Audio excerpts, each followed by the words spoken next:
Good afternoon, Gene Z. I'm going to call you Gene Z, but I'm going to let you pronounce the last name. So go ahead, please.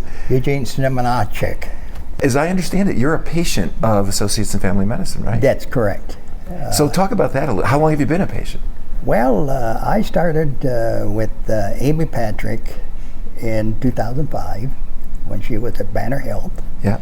And then when, I think it was 2017 or thereabouts, she went over to where she is now. Yeah. And I just followed her. So I want to talk about that.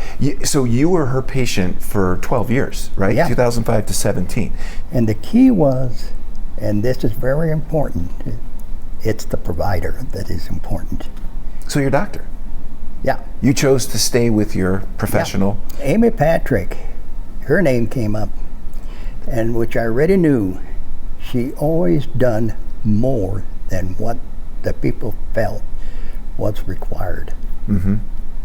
And did you actually experience that from her as a patient? Yes. Mm-hmm. The most current one was when I had the hernia operation and my leg started swelling up.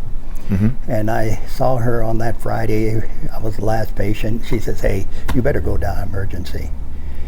So I went to McKeith, and they ran a bunch of tests on me. And then she called me on Sunday and says one of the tests indicated the possibility of congestive heart failure.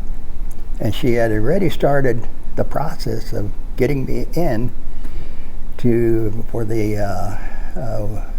ultra, what do they call it? It's the ultrasound of the heart. Mm-hmm. Yep. Mm-hmm. And anyway, so she, like I said, that was on a Sunday she called me. Yeah.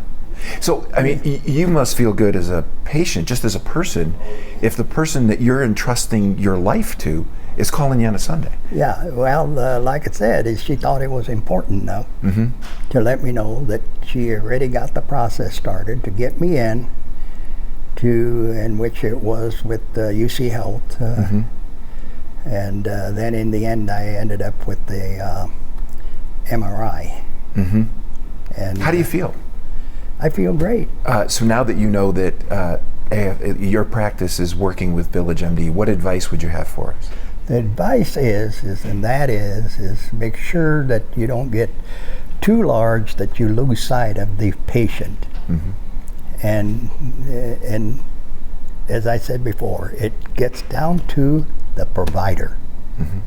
Mm-hmm. And that's where it's at. You have a personal relationship with Amy. Yes, it's what she does. Mm-hmm. Can I ask how old you are? 83. 83. If you could have dinner with anybody, anywhere, alive, no longer alive, who would you want to have dinner with and why? Oh, I'd like to meet, what's his name? Make My Day. Oh, Clint Eastwood? Clint Eastwood, yeah. So you'd like to have dinner with Clint Eastwood? Yeah, I'd like to have dinner. You know, he's about 90 or 91. Yeah. I think you two could have some fun in the conversation. Yeah. So, Gene, all I know is if I am lucky enough to live to be 83, I want to have that spark of life that you have and that energy that you have, because it's infectious. Thank you for doing this with me, and we will pay heed to your advice.